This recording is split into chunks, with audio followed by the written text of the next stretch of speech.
عليكم ورحمة الله وبركاته. إن الحمد لله نحمده ونستعينه ونستغفره ونعوذ بالله من شرور أنفسنا ومن سيئات أعمالنا. من يهده الله فلا مضل له ومن يضلل فلا هادي له، وأشهد أن لا إله إلا الله وحده لا شريك له، وأشهد أن محمدًا عبده ورسوله. أما بعد، فإن خير الحديث كتاب الله، وخير الهدي هدي محمد صلى الله عليه وسلم، وشر الأمور محدثاتها، وكل محدثة بدعة، وكل بدعة ضلالة، وكل ضلالة في النار. فأعوذ بالله السميع العليم من الشيطان الرجيم من همزه ونفخه ونفثه. بسم الله الرحمن الرحيم. يا أيها الذين آمنوا اتقوا الله حق تقاته ولا تموتن إلا وأنتم مسلمون. يا أيها الناس اتقوا ربكم الذي خلقكم من نفس واحدة وخلق منها زوجها وبث منهما رجالا كثيرا ونساء، واتقوا الله الذي تساءلون به والأرحام إن الله كان عليكم رقيبا. يا أيها الذين آمنوا اتقوا الله وقولوا قولا سديدا يصلح لكم أعمالكم ويغفر لكم ذنوبكم، ومن يطع الله ورسوله فقد فاز فوزا عظيما. رب اشرح لي صدري ويسر لي أمري واحلل عقدة من لساني يفقه قولي. ربي زدني علما. سبحانك لا علم لنا إلا ما علمتنا إنك أنت العليم الحكيم. معزز صدر محترم، علماء کرام، دین ملی بھائیوں، بزرگوں اور دوستوں،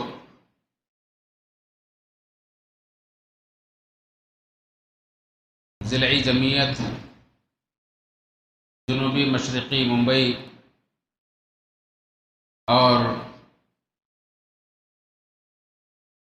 ہمارے بھائی عبدالعزیز رحمانی حفظہ اللہ کا میں شکر گزار ہوں کہ جنہوں نے وکرولی سے اس دور دراز علاقے میں اپنے دینی بھائیوں کے سامنے دین کی کچھ باتیں رکھنے کا ہمیں موقع عطا فرمایا۔ اللہ رب العالمین سے دعا ہے کہ رب العالمین اس حاضری کو قبول فرمائے۔ یقیناً ضلعی جمعیت کا یہ کام کوئی معمولی کام نہیں،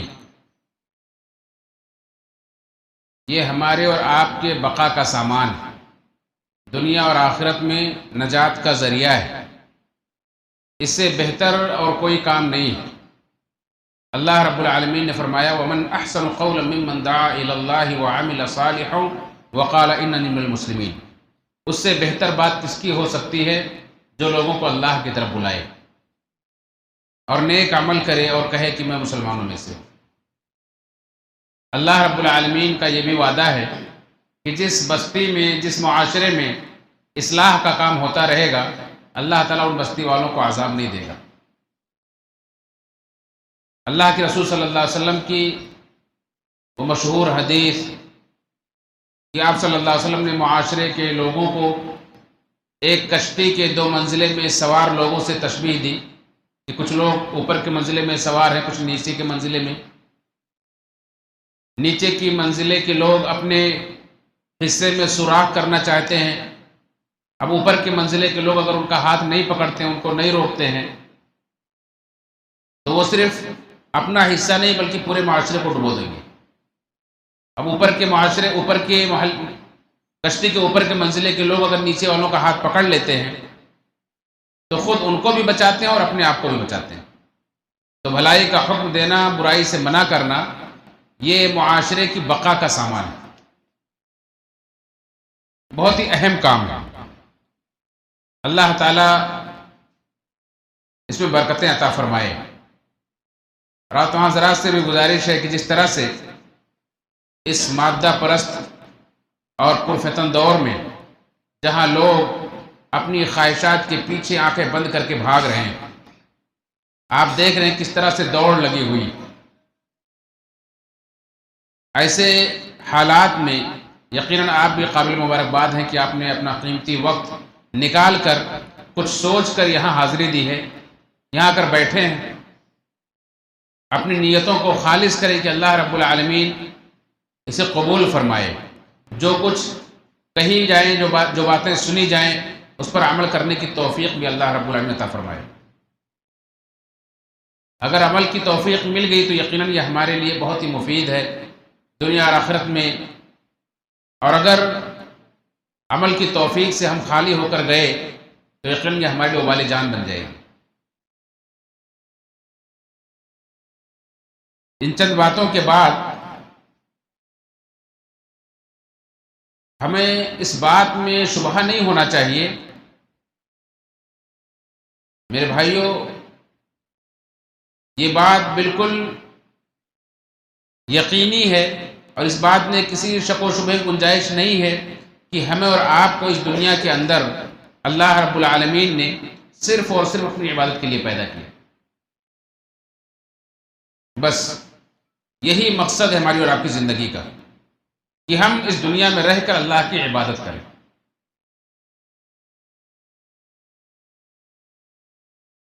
وَمَا خَلَقْتُ الْجِنَّ وَالْإِنسَ إِلَّا لِيَعْبُدُونَ، میں نے انسانوں اور جناتوں کو صرف اور صرف اپنی عبادت کے لیے پیدا کیا ہے۔ پھر یہ کائنات اور اس کائنات کی ساری چیزیں جو ہمیں اپنی طرف کھینچتی ہیں، عبادت سے روکتی ہیں، یہ کیا ہے؟ اللہ رب العالمین نے خود ہی فرمایا کہ اِنَّا جَعَلْنَا مَا عَلَى الْأَرْضِ زِينَةً لَهَا، زمین کے اوپر جو کچھ بھی ہے ہم نے اسے زینت بنایا ہے، ان چیزوں سے زمین کو مزین کیا ہے، یہ آپ کو اچھی لگتی ہیں، آپ کو اپنی طرف کھینچتی ہیں، لیکن یہ ان کی طرف بھاگنا نہیں، ان سے اپنے آپ کو بچانا ہے، کیونکہ یہ دھوکہ ہے، یہ آپ کو آپ کے مقصد سے ہٹانے والی چیزیں ہیں، یہ آپ کو ناکام کرنے والی چیزیں ہیں۔ دنیا کی زیب و زینت کی طرف دیکھنے کا بھی حکم نہیں، یہ صرف آزمائش کے لیے۔ اِنَّا جَعَلْنَا مَا عَلَى الْأَرْضِ زِينَةً لَهَا، ہم نے اس دنیا میں جو کچھ ہم نے بنایا ہے دنیا کے لیے زینت ہے، اسے ہم نے مزین کیا ہے، لِنَبْلُوَهُمْ أَيُّهُمْ أَحْسَنُ عَمَلًا، تاکہ ہم انہیں آزمائیں کہ کون اچھا عمل کرنے والا ہے۔ اللہ کے رسول صلی اللہ علیہ وسلم بھی اپنی حدیث میں فرماتے ہیں کہ الدنیا خضر حلو، دنیا بڑی سرسبز ہے، بہت میٹھی ہے۔ اللہ رب العالمین اس دنیا کا تمہیں جانشین بنائے گا تاکہ دیکھے تم عمل کیسا کرتے ہو۔ فاتقوا الدنیا واتقوا النساء، تو دنیا سے بچو، دنیا سے اپنے آپ کو بچاؤ، اور خصوصی طور پر عورتوں سے۔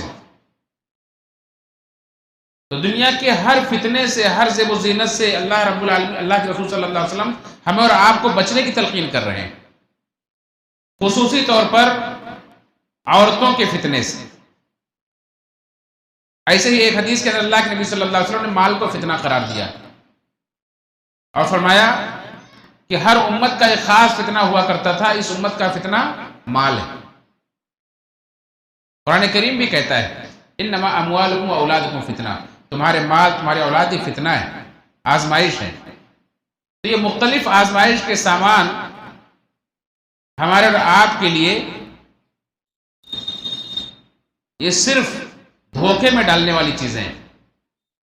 حقیقت یہ ہے کہ ہمیں اور آپ کو اپنے مقصد پہ نگاہ رکھنی چاہیے کہ اللہ نے ہمیں پیدا کیوں کیا ہے، ہمارا انجام کیا ہے۔ انجام کیا؟ اللہ نے دو ٹوک الفاظ میں فرما دیا، کل نفس ذائقۃ الموت، ہر نفس موت کو چکھنے والی، ہر نفس موت کو چکھنے والی،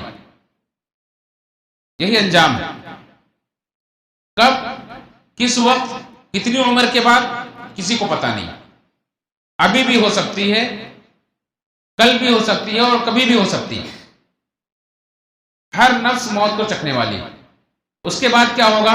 وَإِنَّمَا تُوَفَّوْنَ أُجُورَكُمْ يَوْمَ الْقِيَامَةِ، پھر قیامت کے دن اپنے اپنے اعمال کا پورا پورا بدلہ دیے جاؤ گے۔ فَمَنْ زُحْزِحَ عَنِ النَّارِ وَأُدْخِلَ الْجَنَّةَ فَقَدْ فَازَ، جو جہنم سے بچا لیا گیا اور جنت میں داخل کر دیا گیا تو وہ کامیاب ہو گیا۔ وَمَا الْحَيَاةُ الدُّنْيَا إِلَّا مَتَاعُ الْغُرُورِ، دنیا کی زندگی تو دھوکے کا سامان ہے۔ دنیا سے آپ کو صرف وہی سامان لینا ہے جو آپ کے لیے آپ کی زندگی کا مقصد بنے، عبادت بنے، جو آپ کو جہنم سے بچانے والی ہو، جنت میں لے جانے والی ہو۔ اس کے سوا جو کچھ بھی ہے سب دھوکہ ہے۔ اس کے پیچھے اپنی انرجی، اپنا وقت، اپنی دولت، اپنا سب کچھ صرف کرنا، یہ بہت بڑی حماقت ہے۔ کتنی واضح اور دو ٹوک باتیں ہیں قرآن کریم کی جو ہمیں اور آپ کو ہماری زندگی کے مقصد، ہمارے کامیابی کی راہ کو ہمارے لیے متعین کرتی ہیں اور بتلاتی ہے کہ ہمیں دنیا میں زندگی کیسے گزارنی چاہیے۔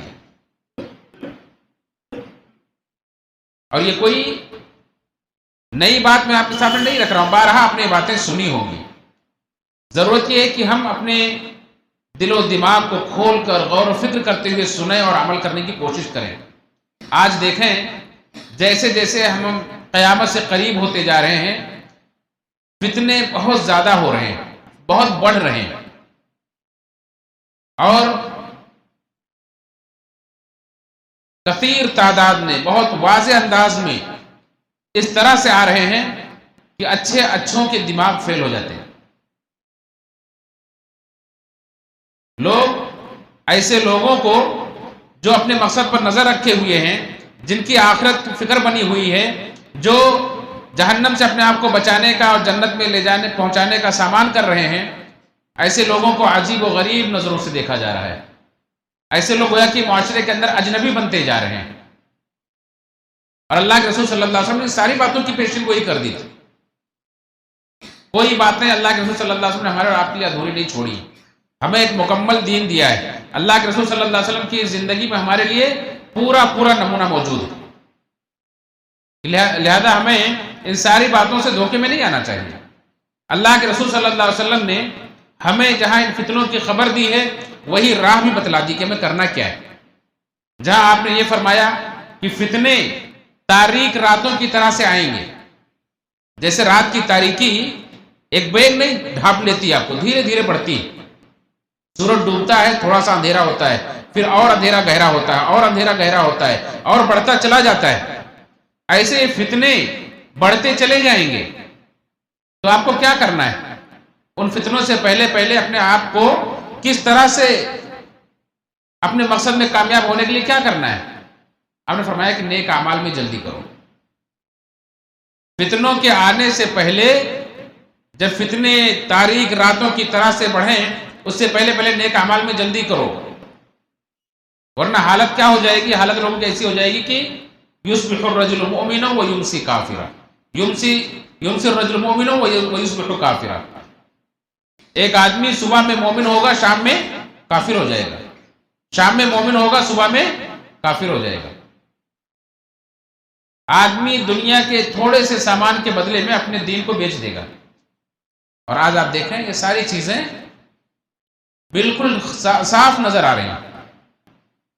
اس لیے میرے بھائیو اور دوستو، دنیا کے دھوکے میں نہ آئیں۔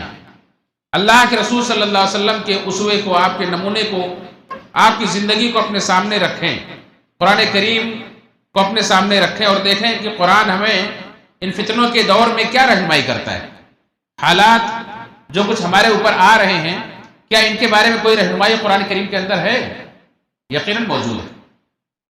ان فتنوں کو اگر ہم فتنے اور آزمائش کی نظر سے دیکھتے ہیں تو اس کا بھی حل اور علاج موجود ہے۔ اگر ہم انہیں اپنے لیے سزا کے طور پر دیکھ رہے ہیں، عذاب کے طور پر دیکھ رہے ہیں، تو اس کا بھی حل موجود ہے۔ اللہ رب العالمین نے فرمایا وَلَنَبْلُوَنَّكُمْ بِشَيْءٍ مِّنَ الْخَوْفِ وَالْجُوعِ وَالنَّقْصِ مِنَ الْأَمْوَالِ وَالْأَنفُسِ وَالثَّمَرَاتِ،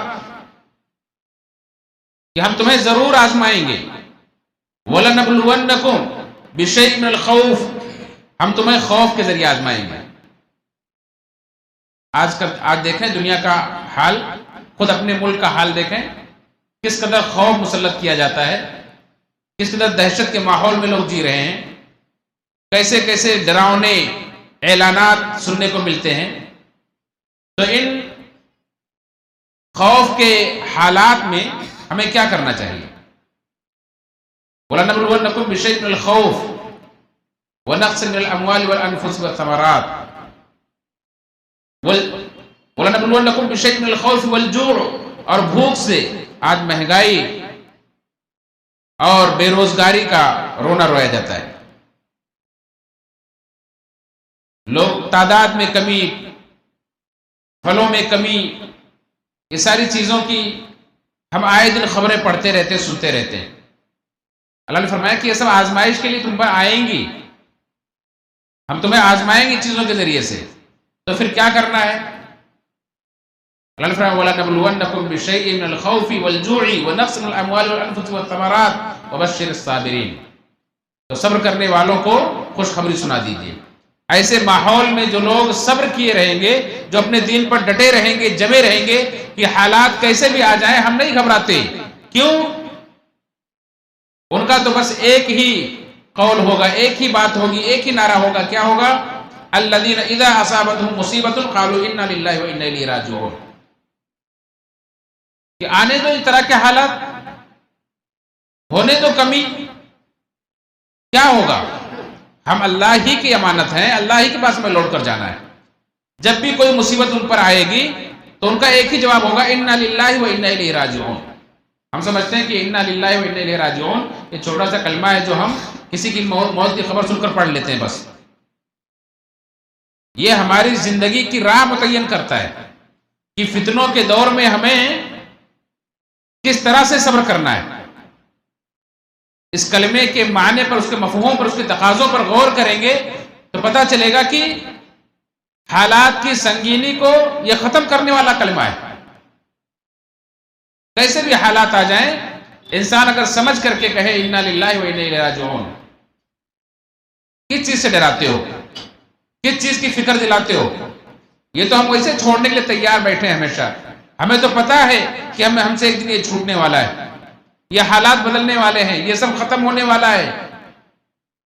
ہم تو اللہ رب العالمین ہی کے لیے جی رہے ہیں. وہ جس حال میں بھی رکھے ہم راضی ہیں، ہم خوش ہیں، اسی کی طرف تو لوٹ کر ہمیں جانا ہے. اللہ نے فرمایا جو یہ کرتے ہیں اور ایسے صبر کرنے والے لوگ ہیں اولئک علی ھدی من ربہم واولئک ھم المہتدون. یہی وہ لوگ ہیں جو اپنے رب کی ہدایت پر ہیں اور جو لوگ ہدایت یافتہ ہیں. تو اگر ہم ان چیزوں کو آزمائش سمجھتے ہیں تو آزمائش میں صبر کا یہ طریقہ بتلایا قرآن نے.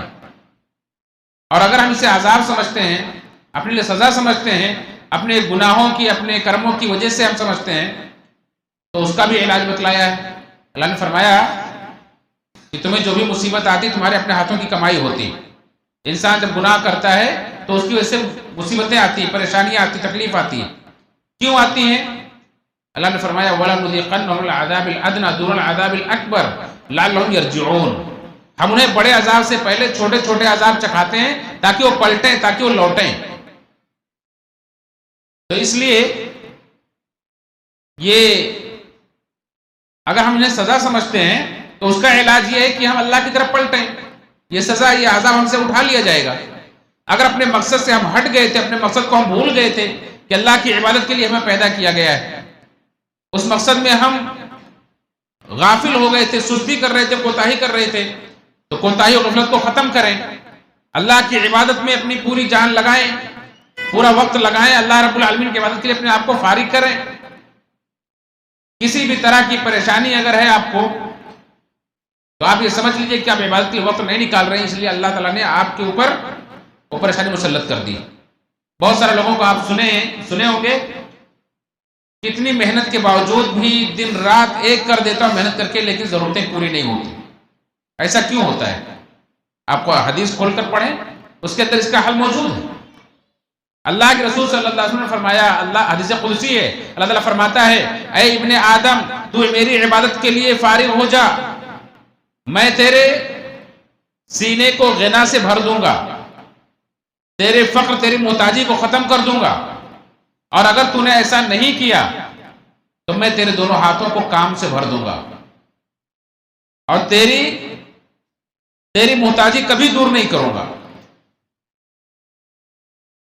تو اگر آج ہمیں یہ محسوس ہوتا ہے، کسی بھی بھائی کو یہ محسوس ہوتا ہے کہ اتنا کام کرتے ہیں، اتنی محنت کرتے ہیں لیکن پھر بھی کچھ حاصل نہیں ہوتا ہے، لوگ ایسے ڈپریشن کا شکار ہو جاتے ہیں، خودکشی کر لیتے ہیں کسی بھی فیلڈ میں ہو، تو انہیں سمجھ لینا چاہیے کہ ہم سے کہیں کوتاہی ہو رہی ہے۔ وہ یہ سب سے بڑی کوتاہی یہی کہ اپنے مقصد کو بھول بیٹھے ہیں۔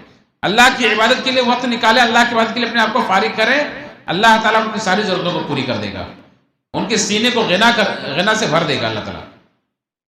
ورنہ کرتے رہے کام، زندگی ختم ہو جائے گی، محتاجی ختم نہیں ہوگی۔ تو یہ قرآن و سنت ہمیں زندگی کے ہر موڑ پر رہنمائی کرتے ہیں، اس لیے ہمیں اپنے انجام پر، اپنی کامیابی پر نظر ہونی چاہیے، اور بہت آسان ہے۔ اللہ کے رسول صلی اللہ علیہ وسلم نے فرمایا قد افلح من اسلم وقنعه اللہ بما آتاہ ورزق کفافا، کہ وہ آدمی ہدایت پا گیا، وہ آدمی کامیاب ہو گیا جو اسلام کی ہدایت جس کو مل گئی۔ الحمدللہ ہم سب یہاں موجود ہیں، سبھی مسلمان ہی ہیں، سب کو اسلام کی ہدایت ملی ہوئی، الحمدللہ۔ وہ آدمی کامیاب ہوگا جس کو اسلام کی ہدایت مل گئی۔ وَقَنَّعَ اللَّهُ بِمَا آتَاهُ، جتنا اللہ نے اسے دیا ہے اس پر اسے قناعت نصیب ہو گئی۔ اللہ کے رسول صلی اللہ علیہ وسلم کی زندگی دیکھیں، صحابہ کرام کی زندگی دیکھیں، کتنا جمع کیا انہوں نے مال، کتنی بلڈنگیں بنائی تھی، کتنی کمپنیاں چھوڑ کر گئے تھے۔ میرے بھائیو اور دوستو، قناعت یہ اللہ رب العالمین کی بہت بڑی نعمت ہے۔ جس کو قناعت نصیب ہو جائے وہ انسان کامیاب ہو گیا۔ وَرُزِقَ كِفَافًا، اور ضرورت کے مطابق اسے روزی دی گئی۔ آج 99% سے زیادہ، بلکہ آپ دیکھیں سروے کریں گے تو بہت کم ایسے ہوں گے جن کی ضرورتیں پوری نہیں ہو رہی۔ ضرورتیں پوری ہو رہی ہیں لیکن پھر بھی لوگ خوش نہیں ہیں۔ اللہ کے رسول صلی اللہ علیہ وسلم فرماتے ہیں کہ اسلام کی ہدایت آپ کو ملی ہے، آپ کو قناعت ملی ہے، اور جتنی اللہ رب العالمین جتنی آپ کی ضرورت تھی اتنی آپ کو روزی دی ہے، تو آپ کامیاب ہیں۔ لیکن کیا وجہ ہے کہ آج ہمارے پاس ضرورت سے زیادہ بھی ہے پھر بھی ہم خوش نہیں ہیں، کیونکہ ہمیں قناعت نصیب نہیں۔ ضرورت کیا ہے؟ اللہ کے رسول صلی اللہ علیہ وسلم فرماتے ہیں کہ جو آدمی اس حال میں صبح کرے کہ اس کے معاشرے کے اندر امن ہو، وہ اپنے امن و امان کے ساتھ صبح کر رہا ہے کہ کوئی خوف میرے اوپر نہیں ہے، کوئی میرے اوپر کھڑا نہیں ہے گن لے کر، کسی کا مجھے کچھ دینا نہیں، میں نے کسی سے کچھ لیا نہیں ہے، اور اپنے بدن میں، اپنے جسم میں صحت و عافیت کے ساتھ ہے، اور اس کے پاس 2 وقت کی روزی موجود ہے، صبح شام کا کھانا اس کے پاس موجود ہے۔ یہ 3 چیزیں جس کے پاس موجود ہیں، جب وہ صبح کر رہا ہے، صبح کی آنکھ کھول رہا ہے، تو اس کے پاس یہ 3 چیزیں موجود ہیں، تو اس کے پاس پوری دنیا گویا کہ سمٹ کر آ گئی۔ اس طرح سے زندگی گزارنی چاہیے۔ اس طرح سے اگر ہم اپنی سوچ بنائیں، اس طرح سے قناعت ہمیں نصیب ہو جائے، تو ہماری بہت سارے مسائل حل ہو جائیں۔ لیکن ہم تو خواہشات کے پیچھے بھاگ رہے ہیں۔ یہ سوچ کب بنے گی؟ جب ہماری نگاہ آخرت پر ہوگی، اپنے انجام پر ہوگی، موت ہم کثرت سے یاد کرنے والے ہوں گے۔ یہ آیت ہمارے سامنے ہر وقت ہوگی، کل نفس ذائقۃ الموت، ہر نفس موت کو چکھنے والی ہے۔ اللہ کے رسول صلی اللہ علیہ وسلم نے اپنے ایک صحابی کو، عبداللہ بن عمر رضی اللہ عنہ کو، ان کے کندھے پکڑ کر یہ فرمایا، کن فی الدنیا کانک غریب او عابر السبیل، اے عبداللہ دنیا میں ایسے رہو جیسے ایک اجنبی رہتا ہے، ایک مسافر رہتا ہے۔ تو انہوں نے کیا کیا؟ اللہ کے رسول صلی اللہ علیہ وسلم کے اس جملے کو ایسے گانٹ باندھ لیا کہ لوگوں سے پھر کہا کرتے تھے، اذا اصبحت فلا تنتظر المساء واذا امسیت فلا تنتظر الصباح، یہ دنیا میں ایسے زندگی گزارو جب صبح تمہیں نصیب ہو جائے تو شام کا انتظار مت کرو، جب شام تمہاری زندگی میں آ جائے تو صبح کا انتظار مت کرو۔ اس طرح سے اپنی زندگی گزارو، اللہ کی عبادت میں گزرے گی، اللہ کے لیے خلوص کے ساتھ عبادتیں ہوں گی، نماز میں دل لگے گا۔ آج جو نمازوں میں غفلت ہے، شیخ نے بتلایا کہ نماز پڑھنے کے باوجود بھی جہنم کی وعید سنائی گئی۔ کیسے نمازیوں کو جو اپنی نمازوں کے بارے میں غافل ہیں، جو نمازوں میں سستی اور کوتاہی کے شکار ہیں، وجہ یہی ہے کہ دنیا میں ہم نے بہت سارے اپنی آرزویں پھیلا لی ہیں. ہم 100 سال 200 سال کی پلاننگ کرتے ہیں اور یہاں صبح شام کی گارنٹی نہیں. اگر اس طرح زندگی گزاریں کہ صبح کر لے تو شام کا انتظار نہیں، شام کر لے تو صبح کا انتظار نہیں، اس طرح سے اگر زندگی گزارنے لگیں، ہماری عبادتوں میں انشاءاللہ خلوص پیدا ہو جائے گا، خشوع خضوع آئے گا. تو میں عرض یہ کر رہا تھا کہ ہر نفس موت کو چکھنے والی ہے، اور جو کچھ آپ جیسا بھی عمل کریں گے اچھا یا برا، اللہ کے یہاں پورا پورا بدلہ آپ کو ملنے والا ہے. تو کامیاب کون ہوگا؟ جو جہنم سے بچا لیا گیا، جنت میں داخل کر دیا گیا، وہ کامیاب ہو گیا. پھر یہ دنیا وما الحیاۃ الدنیا الا متاع الغرور، یہ دنیا کی زندگی دھوکے کا سامان ہے، اس کے پیچھے مت بھاگو. جہنم سے اپنے آپ کو اور بچانے کی، جنت میں لے جانے کی فکر کرو. اللہ رب العالمین نے ایمان والوں کو مخاطب کر کے فرمایا یا ایھا الذین آمنوا قوا انفسکم واہلیکم نارا، اے ایمان والو اپنے آپ کو، اپنے اہل ویال کو جہنم کی آگ سے بچاؤ. یہ سب سے بڑی کامیابی میرے بھائیوں کہ ہم اپنے آپ کو، اپنے اہل ویال کو جہنم سے بچانے کی فکر کر لیں. آج اپنے لیے بھی، اپنے اہل ویال کے لیے بھی ہم ساری فکر کرتے ہیں، ان کے کھانے پینے، ان کی پڑھائی لکھائی، ان کی دنیاوی ترقی اور دنیا کے اندر کئی سالوں کی پلاننگ کرتے ہیں. لیکن اپنے آپ سے سوال کریں، اپنا محاسبہ کریں اور دیکھیں کہ صبح و شام میں ہم کتنی بار یہ فکر کرتے ہیں کہ کون سا ایسا کام آج میں نے کیا ہے، یا آج مجھے کون سا کام ایسا کرنا ہے کہ جس سے میں اور میرے اہل ویال جہنم سے بچ جائیں. دنیا میں تھوڑا سا خوف کا ماحول ہو جائے، تھوڑا سا سن لے کہیں آگ لگی ہے، تو سب سے پہلے بچانے کی فکر ہوتی ہے. جہنم کی آگ کو آپ جانتے ہیں؟ دنیا کی آگ کے مقابلے میں جہنم کی آگ کی حیثیت کیا ہے؟ اللہ نے فرمایا وقودها الناس والحجارہ، دنیا کی آگ کہ جیسی نہیں ہے، اس آگ کا ایندھن انسان اور پتھر ہیں. علیہا ملائکۃ غلاظ شداد، جس کے اوپر بہت سخت گیر فرشتے مقرر ہیں. لا یعصون اللہ ما امرهم ویفعلون ما یؤمرون، وہ اللہ کی نافرمانی نہیں کرتے، وہ صرف اتنا ہی کرتے جتنا انہیں حکم دیا جاتا ہے. دنیا سے آگ سے 69 گنا تیز جہنم کی آگ ہے، جس سے بچانے کے لیے اللہ تعالی ہمیں اور آپ کو یہ حکم دے رہا کہ اے مومنو اپنے آپ کو، اپنے اہل ویال کو جہنم کی آگ سے بچا لو. میرے بھائیو دوستو، ایک وقت میرا ختم ہو گیا ہے، اس لیے میں آخری بات کہہ کر بات ختم کروں گا کہ اللہ کے رسول صلی اللہ علیہ وسلم نے ہمیں اور آپ کو جہنم سے بچنے کے، جنت میں داخلے کے بہت سارے نسخے، بہت سارے آسان باتیں بتلائی. ہمیں چاہیے کہ ہم ان کی پابندی کریں. بہت ساری باتیں ہم سنتے ہیں، ہم گھروں میں بھی جا کر بتلائیں. ہماری خواتین کے لیے بھی اللہ کے رسول صلی اللہ علیہ وسلم نے بہت راستے آسان کیے ہیں. فرمایا کہ جو عورت 5 وقت کی نماز پڑھ لے، 1 مہینے کا روزہ رکھ لے، اپنے شرمگاہ کی حفاظت کر لے، اپنے شوہر کی اطاعت کر لے، اسے کہا جائے گا جنت کے جس دروازے سے چاہے داخل ہو جائے. اپنے گھروں میں جا کر کے ہم اس طرح سے انہیں بتلائیں اور پہنچائیں. صرف اپنی فکر نہ کریں کہ ہم نے مسجد میں آج حاضری دی، اجتماع میں شرکت کی، بہت ساری باتیں سنی، اب ہم اپنے آپ کو جہنم سے بچائیں گے، جنت میں داخلے کی فکر کریں گے. بلکہ گھروں کا بھی خیال رکھیں، اپنے اولاد کا بھی خیال رکھیں، اور اس طرح کی مجلسوں میں شرکت کرتے رہیں. یقیناً مومنوں کو فائدہ پہنچاتی ہیں. وَذَكِّرْ فَإِنَّ الذِّكْرَ تَنفَعُ الْمُؤْمِنِينَ، اللہ رب نے فرمایا کہ نصیحت کرتے رہیے، نصیحت ایمان والوں کو فائدہ پہنچاتی ہے. آپ تصور کریں اللہ کے رسول صلی اللہ علیہ وسلم کا زمانہ کتنا مبارک زمانہ ہے، لیکن اس زمانے میں بھی لوگوں کے دلوں پر غفلت کے پردے پڑنے لگتے تھے اگر ایسی مجلسوں سے وہ دور رہتے تھے. تو آج ہمارا معاشرہ کیسا ہے، ہمارا ماحول کیسا ہے، کس قدر ہمیں چوکنا رہنے کی، ہوشیار رہنے کی ضرورت ہے، اپنے ایمان کو تازہ کرنے کی کتنی ضرورت ہے. مشہور واقعہ ہے کہ حنظلہ رضی اللہ عنہ کہتے ہوئے آ رہے ہیں نافقہ حنظلہ، نافقہ حنظلہ، نافقہ حنظلہ. ابو بکر نے سنا کیا بات ہے حنظلہ، کیا کہہ رہے ہو؟ یہ حنظلہ رضی اللہ عنہ کون ہے جانتے ہیں؟